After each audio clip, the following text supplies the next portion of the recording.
Listen, we talking about practice. Not a game. We talking about practice. Playoffs? Don't talk about playoffs. You kidding me? Playoffs? Come after me! I'm a man! I'm 40! For one thing, their fat little girlfriends are telling them what they want to hear. It's Division I football! It's the Big 12! They are who we thought they were, and we let them off the hook. From the intersection of Highway 63 and Interstate 70, the heartland of Middle America, just a few miles south of the campus of the University of Missouri. What is up? It's What We're Talking About. I am Michael Spencer, joined, as always, by Cheston McGuire. Hello, Cheston. How are you? I'm doing fine. I'm happy to hear that you finally got the intro right after the long layoff. You seem to have lost it, but you got the intro right. I think I got it back last week, too. Well, after a little while, you said, what was the intro I used to do? And then you said it. So we are back podcasting exclusively from movingonsports.com. It is 2 days after Valentine's Day. Cheston, you had some very interesting Valentine's Day plans, didn't you? Yeah, I watched sports. It was fun. I also worked. That's actually about what I did on my Valentine's Day. My buddies and I, innocently enough, went to go grab dollar burgers at Big 12. Ended up leaving Big 12, I don't know, say 10:30 that night. How many $1 burgers did you have? Well, my roommate and I, who we are on a weight loss program, we actually got in an eating contest. Sounds right. That night because he challenged me. He said, how many of those burgers do you think you could finish in 20 minutes? And at the time, I was feeling pretty good because the 3 I had already hadn't settled yet. And so I was like, I don't know, bro. I'm feeling hungry right now. I could probably hammer about 5. When they brought them to us, it was like 30 minutes later. So all my food had settled. All the water that I had been drinking had settled. And I was like, oh, man, this is not going to be good. He hammered his in a matter of maybe 10 minutes. His 5? His $5 burgers, which are about a quarter pound each, I would say. Something like that. Hammered it. That's in like 5-10 minutes. That's work. I was sickly impressed. I couldn't finish mine. How many did you do? Couldn't do it. I did half of that one.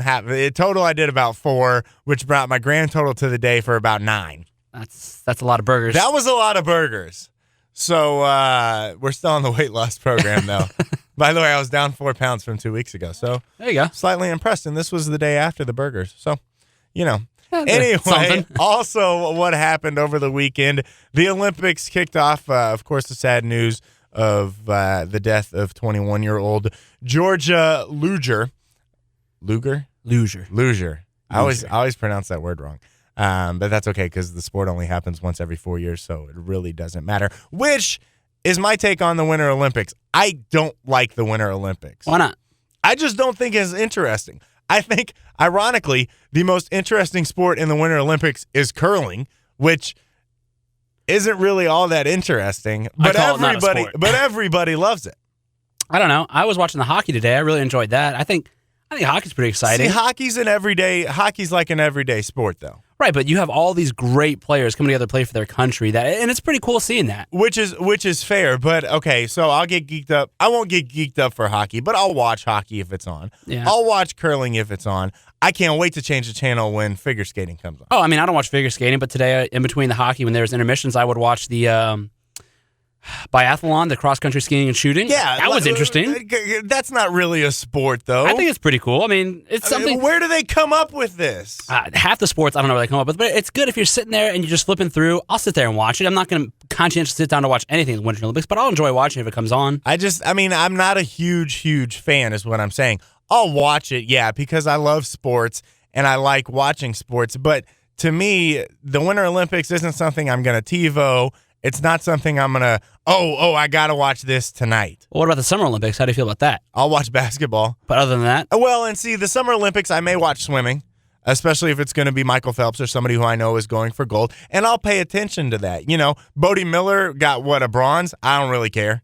No, I mean, Bodie Miller's been a huge bust. Yeah, he was supposed to be the Michael Phelps of the Winter Olympics, and he's done nothing until now. Yeah, the whole Lindsey Vonn thing, I'm only following that because she's been injured. I couldn't tell you when she's racing. No, and she might pull out of one of the events, one of her 5. And the whole Shaun White, I really don't care. I don't like Shaun White, and I don't know. I'm not a huge fan of many of the Olympians in general, but I enjoy watching the skiing on the moguls, the jumping. The half pipe doesn't really interest me so much in snowboarding, but I like the big air competitions and things like that. But it's one of those things that you'll only watch if you're sitting around and there's nothing else on. No, I agree. And that's how it is with both the Olympics for me. I think that I enjoy watching them. I enjoy when they come around, but they're not so exciting to me that I have to. So have they lost their luster a little bit?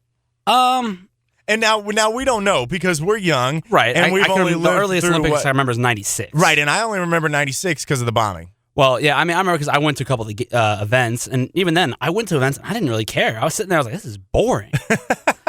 Granted, I'm 8 years old at the time, so really, what was going to excite me? Right. But I don't think it's really lost anything. You still have sellout crowds, people traveling, hockey today. Everyone's at this Canada-Norway game that's going on right now. I think it's not a bust. I think it's going pretty well. I think what's killing it right now is the weather. That's hurting a lot of the because there was no snow, so they right, it was just rain. Yeah, they should have had the Olympics in New England. They would have had a lot more snow. Maybe Boston. Boston would have. Mid-Atlantic right now, D.C. area is ridiculous on snow. Unbelievable. Even Dallas got like 12 inches the other day. 49 of the 50 states had snow not too long ago. Just freaking crazy. What was the one that didn't? Florida? No, Florida had it. I want to say Hawaii. Oh, Hawaii. Yeah, Hawaii probably didn't. I don't even count Hawaii as a state. No. It's like out there in the middle of the ocean. Like a blip on the radar. Also blips on the radars over the weekend, the Daytona 500. The most intriguing thing about the Daytona 500 was, are they going to be able to finish the race because of all these potholes? I don't understand how that's possible. I mean, I understand that it wasn't the first time they've driven on the track this year or anything like that, but you would think that, at least I assume, kind of like in other sports where they replant grass in the offseason, you would do that with the Daytona. And on the first race of the season, for the NASCAR, it'd be okay. Yeah, because anybody who's watching that as a non-NASCAR fan but tunes in to see, it's the Daytona 500, let's see, what's going on. They know the marquee names. They know, Dale Earnhardt Jr., Jeff Gordon, Carl Edwards, Tony Stewart. They know those guys, so they're tuning in, and then they get hit with a long delay. NASCAR lost a lot of fans and a lot of intrigue because of that. Yeah, 2+ hours of delay over potholes. I understand you can't have racing when there's potholes, but at the same time, potholes are what's holding up your competition. Well, seriously, it wasn't like there was a big crash or anything like that. And how many people does it take to fix a pothole? There were 7 of them standing out there. I don't know. It was ridiculous. I don't know why before a race, like week before, it's just repaved and redone so you don't have this problem because a week's worth of driving is not going to create potholes. No, and it just didn't make sense. You would think that that's one of the things. Now, obviously, nobody foresaw this. Nobody said, we better be careful because there's potholes. And if they did, they probably got laughed at. Right. Well, what's interesting to me is on PTI the other day, they said, or I guess it would have been yesterday, they said that they should repave these places before they race. And drivers said they don't want to repave because it doesn't have as much grip to it when it's newly paved. So I don't know if that's part of it, that if you don't have enough grip when you're going around these corners at 100+ miles an hour, that's part of their theory on it. But there's got to be a way to make it where it's better conditioned roads that are newer and not going to have this pothole problem. They've got to figure out something because they probably lost a lot of money on it. Oh, definitely. I mean, I wasn't there to watch it, but I wouldn't have if I had seen 2 hours of delays. Now, one of the biggest watched spectacles was the NBA All-Star Game this weekend. That was amazing. Did you watch? Part of it. I watched, I'll admit. I wasn't planning on it, but I did. Well, I was at work, so I couldn't see it, but almost the very end, and I enjoyed it.